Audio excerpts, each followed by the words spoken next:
So, good morning. So this month we're doing a series I call the 4 Ds, and there they are: doubt, denial, destruction, and death. And today we're working on denial. As you see, we've spared no expense in our special effects today. And as, there's a quote out there you've probably heard. It says, denial's not just a river in Egypt, right? And I looked that up, and it's attributed to about 15 people, so I'm not really sure who said it first. My favorite attribution was Robin Williams. We'll give it to him, but I think it was said before that. But denial is really the capacity we have to deny something at a level that we're not aware of. This is the key to denial. The denial we're going to talk about is when the denial is beneath your conscious awareness. So if you say, I'm in denial, that's not what we're talking. You don't know you're in denial. Matter of fact, when you're in denial, you will try to convince yourself and others that you're not in denial. Because we tend to believe, all of us, that we're perfectly rational beings that see the world as objectively as possible, right? You're reasonable. You see yourself as a reasonable person, right? Well, you're all wrong. None of you are reasonable. There's no such thing as an objective human being or an objective human observation, because we are filled with biases of all kinds. Your number one bias is in your own self-interest, that you tend to see things in a light that tends to be best for you. But it's interesting how this plays out. Not necessarily what's best for you in the ultimate sense, but what's best for whatever view of yourself you have accepted. So if you've accepted a view of yourself that says, I'm a victim or I'm not worthy, you will tend to be biased towards seeing yourself in that light. And when someone comes up and says, oh, you're wonderful and you're perfect and you're spiritual and divine, you'll say, I don't know who you're looking at, but that isn't me. See? Because there's a process that's subconscious that's going on to keep us from seeing the world in any way except the way we think it ought to be. Anyone ever have a disagreement with another person? Where you're looking at the same set of facts and you're seeing different things? That ever happened to anyone? Yeah. Has it ever not happened to anyone? You know what I mean? Because you're looking at the same thing, and you're saying, well, gee, what does that mean? Or what is that? And you have different opinions about what it is, different viewpoints. And you're not sitting there thinking you have an opinion. You're just thinking you're seeing it in a rational way. The other person has an opinion. But that's what we do. So we're going to talk about this little factor. Why talk about this in a spiritual context? Because these are the things that keep us from realizing our true spiritual identity. See, wouldn't it be nice if all we had to do here was bring you in and teach you how to do spiritual mind treatment or affirmative prayer and meditation, and you could go off and maximize your life? We said, well, why can't you do that? Because it doesn't work. Because if I'm trying to do that from a conscious level and I'm not aware of the subconscious things that I've already accepted that aren't true, that I need to let go of, then what I'll do is I'll lay a nice layer of spirituality on top of all my dysfunction. And my dysfunction will still tend to rule the day. Maybe you've known someone who you would consider spiritual, yet there's still a little something off about them. They're still a little dysfunctional, a little destructive. Even though they're spiritual, because we all have all of this different wide range of possible ways of being in our lives. So denial is one of the mechanisms that we have that keeps us stuck often. And you might even know you're stuck, but you don't necessarily know why you're stuck because you're in denial. And when you're in denial, you don't know you're in denial. Okay?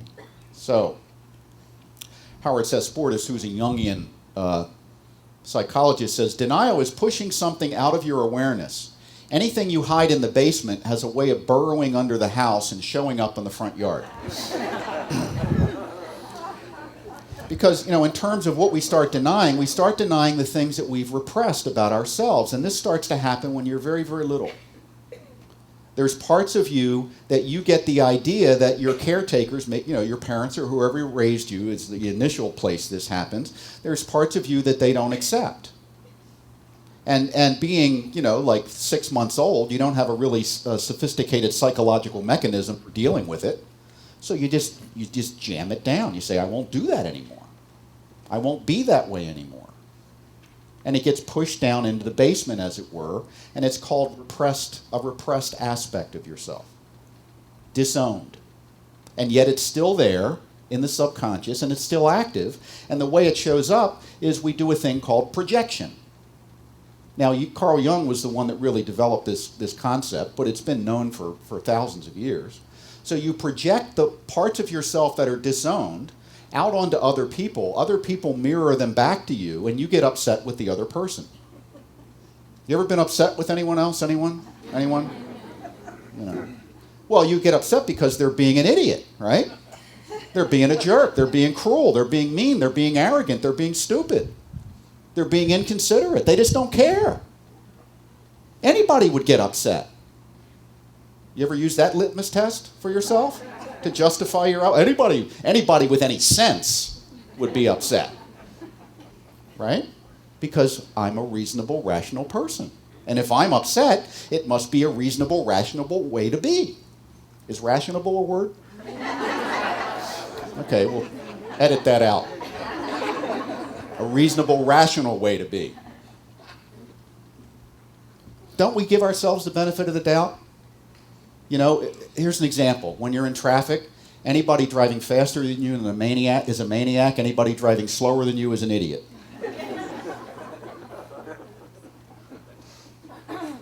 And when you cut somebody off, it's, oh, I'm sorry, gee, and they honk the horn at you. Well, give me a break, will you? And then somebody cuts you off and you lay on the horn.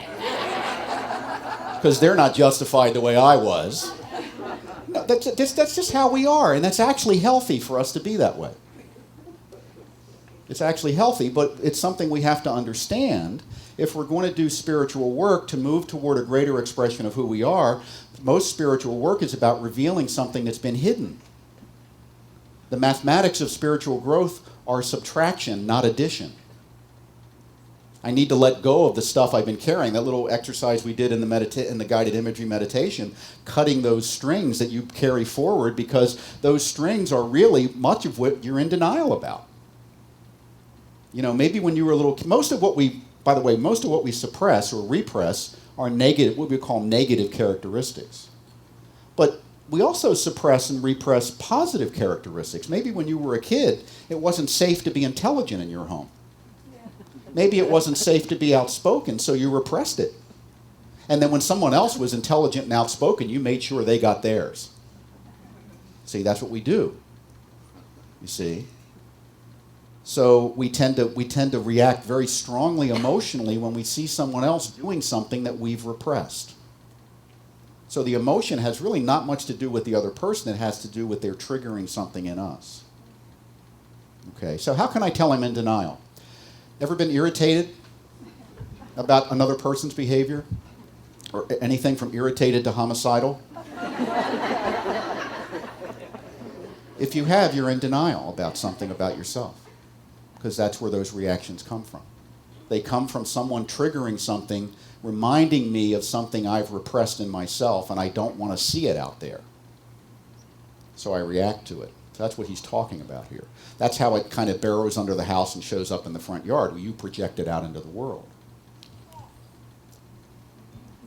So this is what we often say: I'm not in denial. Someone says, you're in denial. Oh, no, I'm not. I would be aware if I was in denial.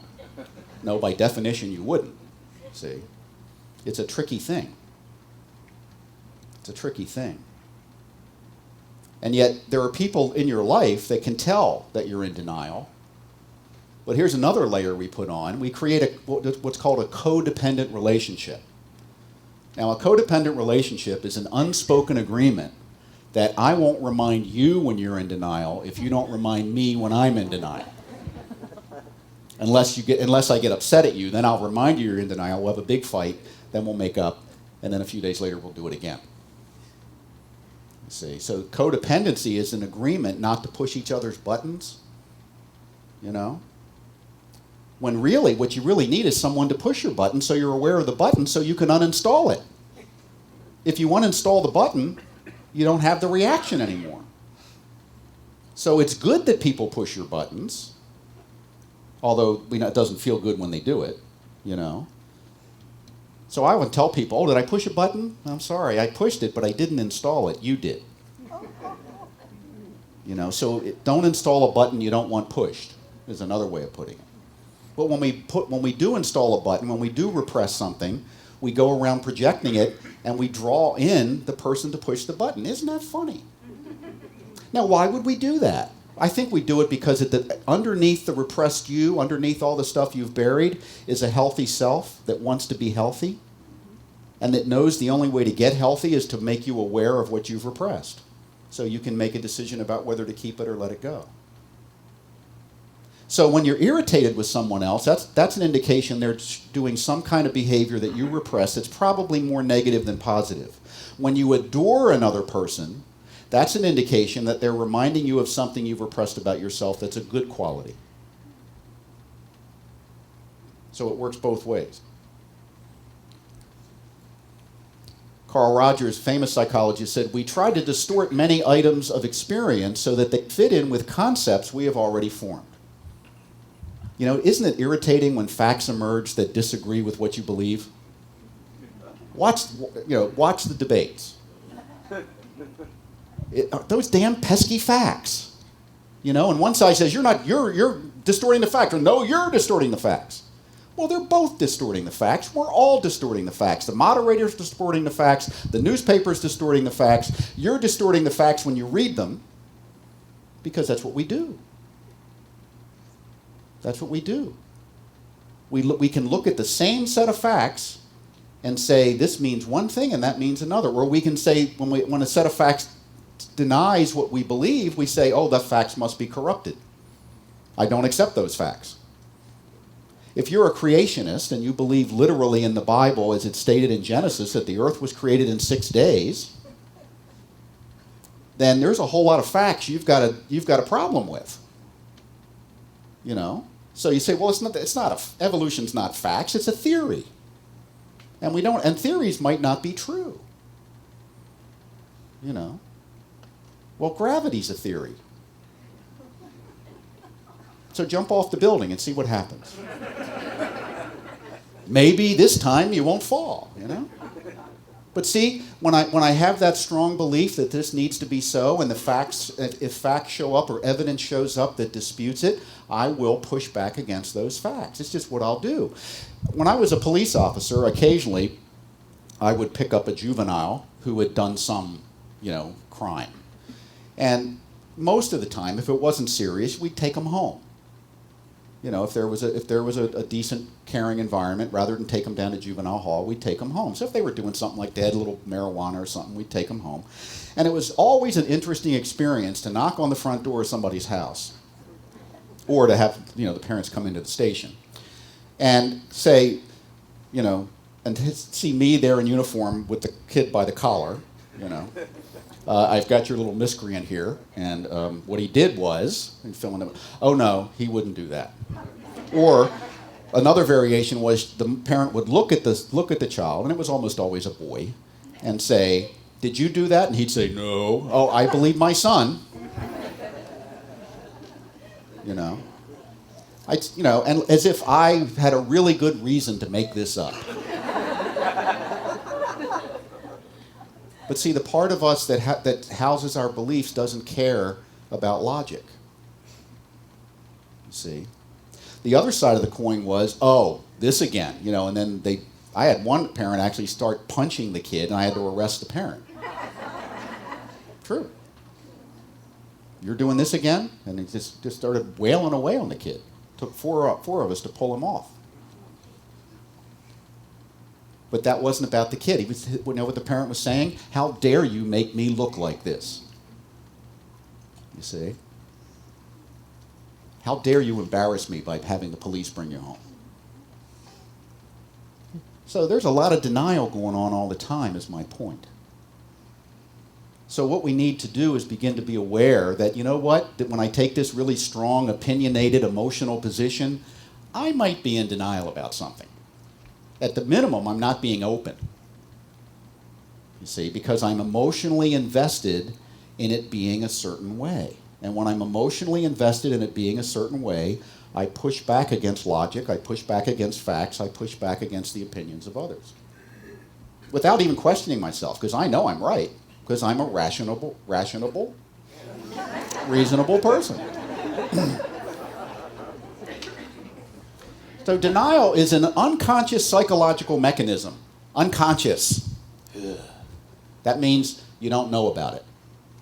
Anything that's unconscious is unconscious. Now, it said that about 99% of your mental activity is unconscious. So that's a lot. That's a lot.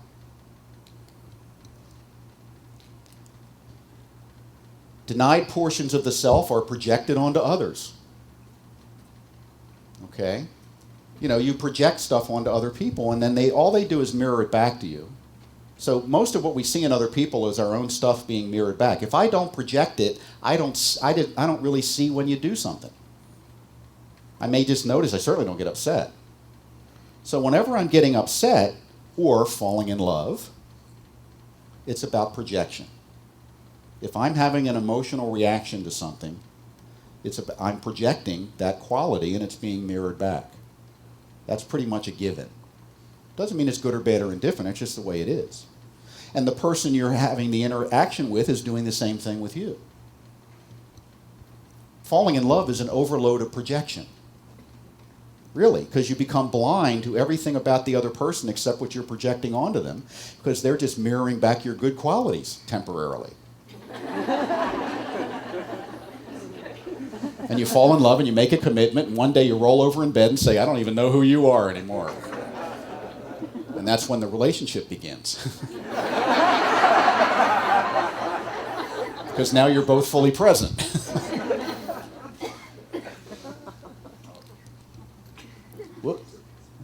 You then blame the other for possessing the quality you have projected. And the key is the emotional reaction. That's what I need to be aware of. My emotional reactions tell me when I'm in projection. Now, that doesn't mean that I'm wrong in my opinion or that the other person isn't doing something stupid or dangerous or destructive. It doesn't mean that at all. It just means I need to look at my emotional reaction and say, is this coming from truth within me, or is this coming from maybe something I need to let go of?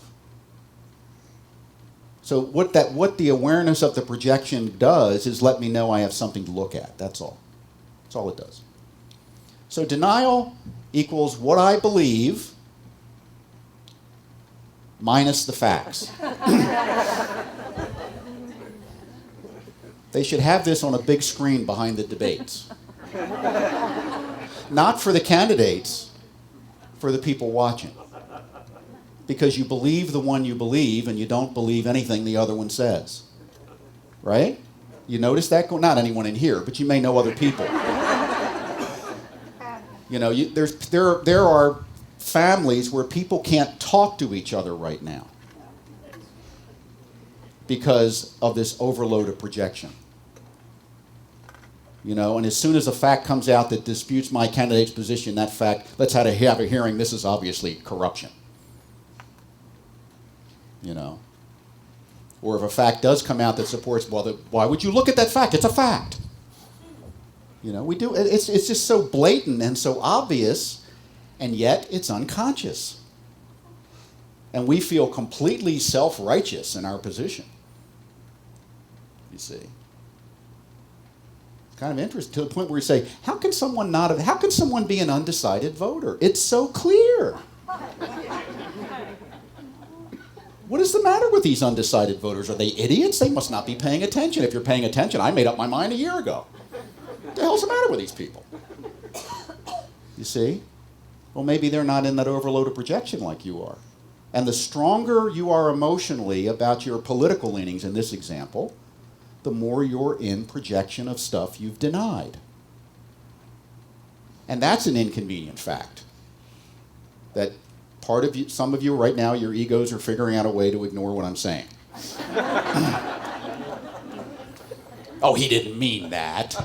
He's not a psychologist, he's a minister. We don't have to listen to anything about that.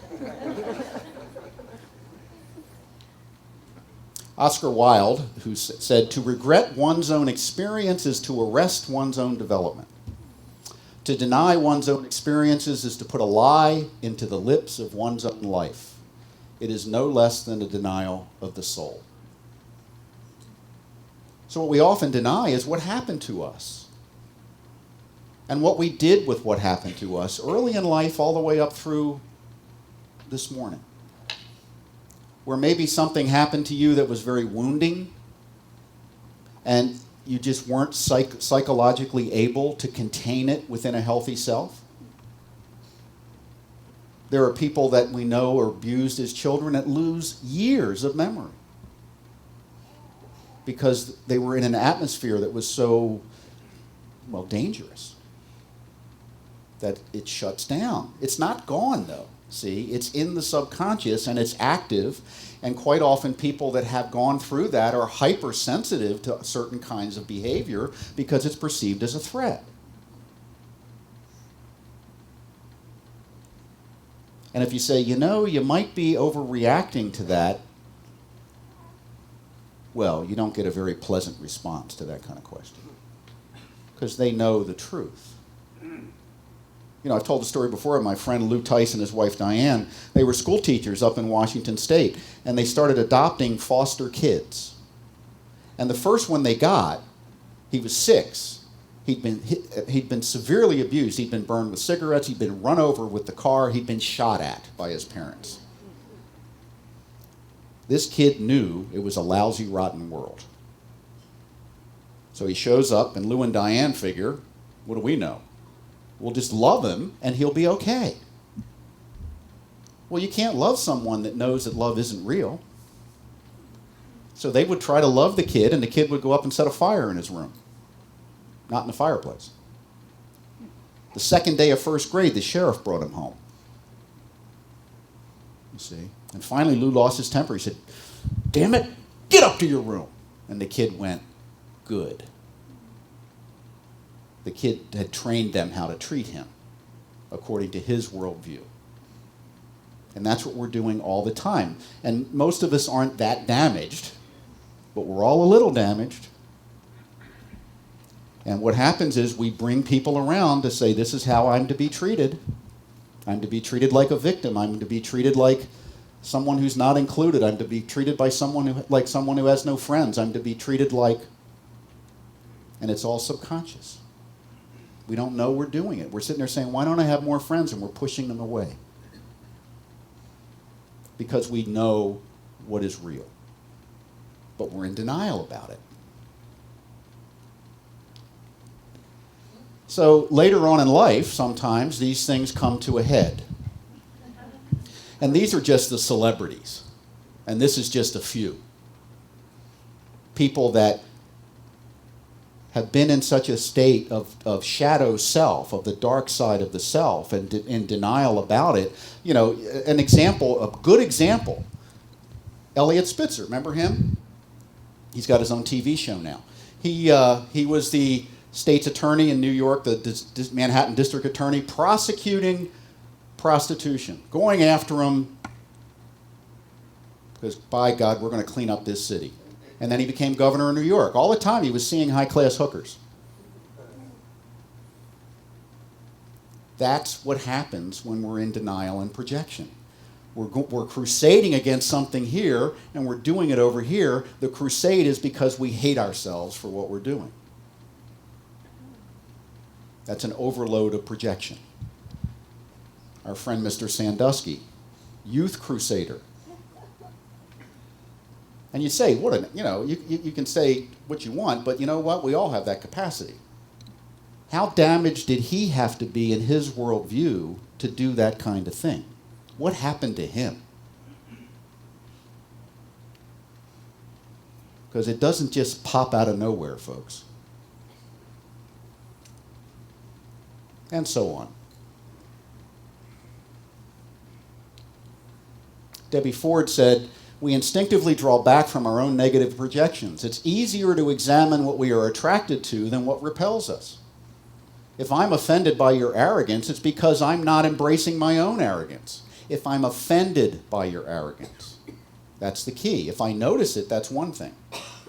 But if I have a strong emotional reaction to it, that's about me.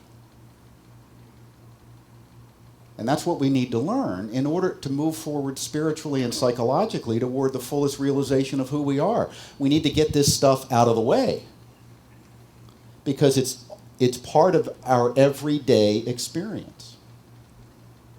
And we get to the point where we can't even talk to one another in many cases.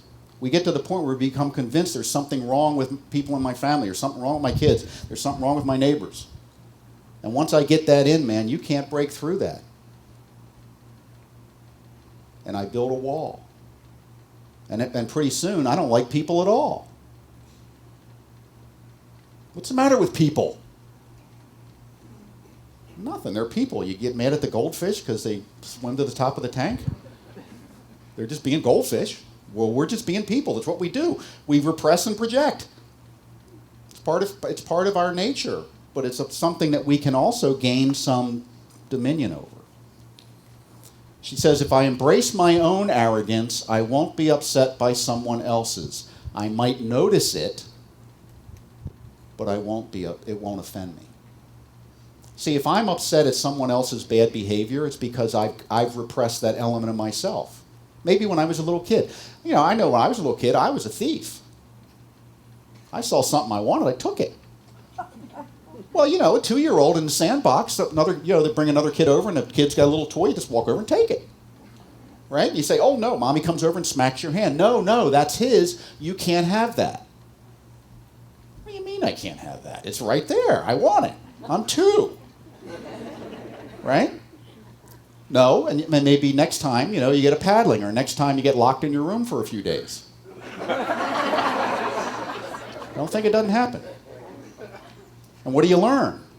I can't take anything that's not mine. And I don't sit there and think, oh, here's the reason for it, so we'll have a better society, or because it's a commandment. I just want to do it. I can't do it. I repress it.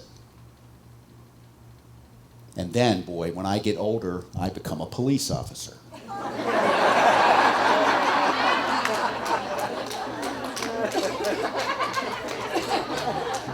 And I'd rather arrest a sneak thief than a murderer, because something about sneak thieves just pisses me off. Yeah. That's what happens. Until you heal it. And it doesn't mean if you're a police officer you don't arrest the thief. It just means you're not getting all emotionally involved in the drama of the whole thing. You can be healthy. You don't need to go home and have a drink after work to unwind, because everybody upset you all day. But if I don't recognize the connection between being 2 and getting smacked in a sandbox and being 22 and walking a beat and getting upset at a thief, then I've got a problem and I can't heal it.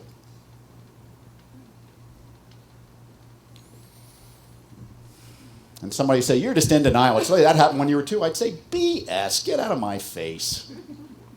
If you're a cop and you don't hate thieves, there's something wrong with you. You're not a good cop. And I'll find a bunch of drinking buddies that will agree with me. Right? That's what we do. We go out and find people that agree with our worldview, and we say, this is my clan over here. These people right here, they agree with me. Those over there, stay away from them. Don't even talk to them. They're crazy. They think murder's more important than theft. No way. Because maybe you're murdering the thieves, and it's a good thing. See how I rationalize? What I do, I rationalize. Oh, it's okay. The drug. When I started working in Miami, it was during all the cocaine cowboy stuff, and the highest crime rate in the nation. It was fun. The second call I got was somebody fired 900 shots into a townhouse. That's kind of excessive. Right? And I remember one of the other veteran cops that showed up. Nobody was home. I remember one of the other veteran cops showed up. He said, they're druggies anyway. Who cares? See? I hate druggies. So if they get killed, that's okay. We shouldn't even investigate it. They're taking care of our business for us. That's pure projection. You see? And you say, well, you remember when you wanted to be a police officer, why you became a police officer? You wanted to help people. Remember that? Because that's what you said in the interview. What happened to that? Well, you got into a culture of people who, the dominant ones maybe were the most wounded and had the strongest projections, therefore had the strongest feelings, and if they happen to be charismatic, they get followers. And next thing you know, you got a corrupt department. Or you got a corrupt workplace. You know? I knew a guy when I worked in an office that had more office supplies from the office in his house than we had in the office. Oh, they won't miss it. Well, how many Post-it notes do you need? But he hated a thief. See? But he was still stealing. But no, it wasn't stealing. It's taking some stuff from the office. If they ask for it, I'll bring it back. We had a detective lieutenant in my department get arrested for having $25,000 worth of fingerprinting equipment at his house that he'd ordered over the years for the department. We didn't use fingerprinting equipment. But he just had this thing about ordering it, and he'd take it home and hide it. And when he did an audit, they said, where's all this fingerprinting equipment? They did a search warrant in his house. He got arrested, lost his job. See, that's what we do when we're in denial. We live secret lives.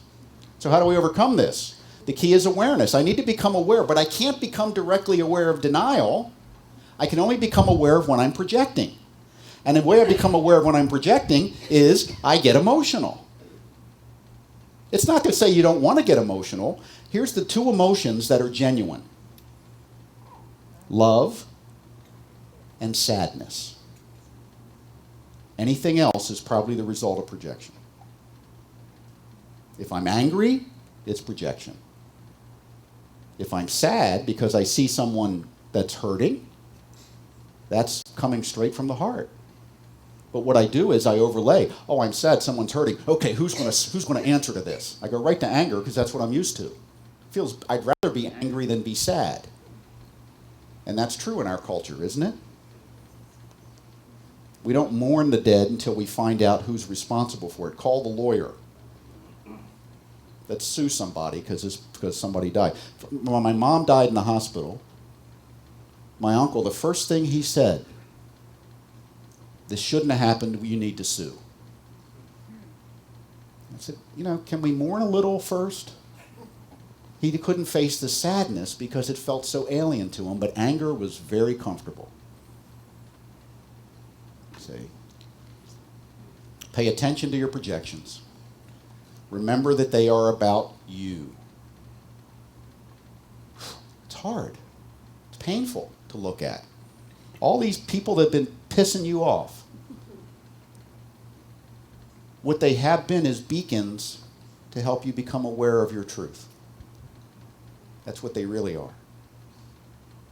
And if you can make that switch in your worldview, you will become so healthy so fast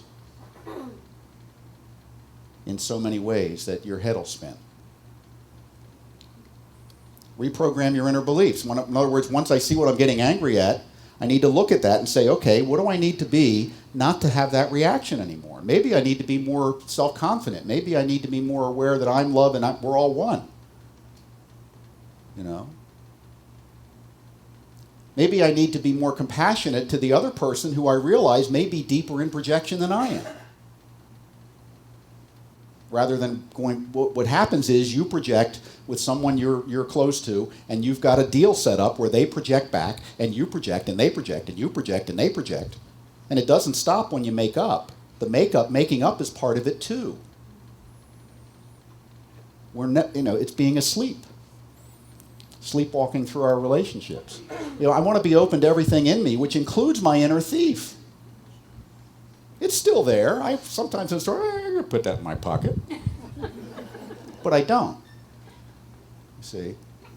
I can make a healthy choice. And having my inner thief reintegrated into me makes me very resourceful. It's true. Those negative things you repressed are part of you, and they can be good. The example I use in the shadow class is Radar O'Reilly on MASH. Remember him? Okay. He obviously, he had his issues, but he obviously had his inner thief thing worked out. He was a great company clerk. And he would break the rules like crazy in order to get stuff for the patients in the hospital, right? And Frank Burns, the captain, was by the book. If he'd have been the company clerk, people would have died because he wouldn't bend the rules. He was too full of rigidity and shadow and projection. So when I reintegrate that unhealthy self with my healthy self expands. And I have a larger repertoire of possibility. That's the benefit of it. Embrace your shadow elements. Anything any human being could ever do, I can do. I can be Mother Teresa and I can be Hitler. I have the capacity to do it. Because when I look at someone and say, oh, I could never do that, that's just not true. You maybe wouldn't do it, but you could do it. If you'd have been brought up where they were brought up, if you'd have been in their head at that time, probably could have done it. Anyone ever been a hypocrite? Don't put your hand up. Ever done anything hypocritical? Sure you have. We all have. How do you do that? You're in denial about something. You can justify the hypocritical behavior because you're in denial about what it really means. Close with this. Pema Chodron, who's a brilliant person.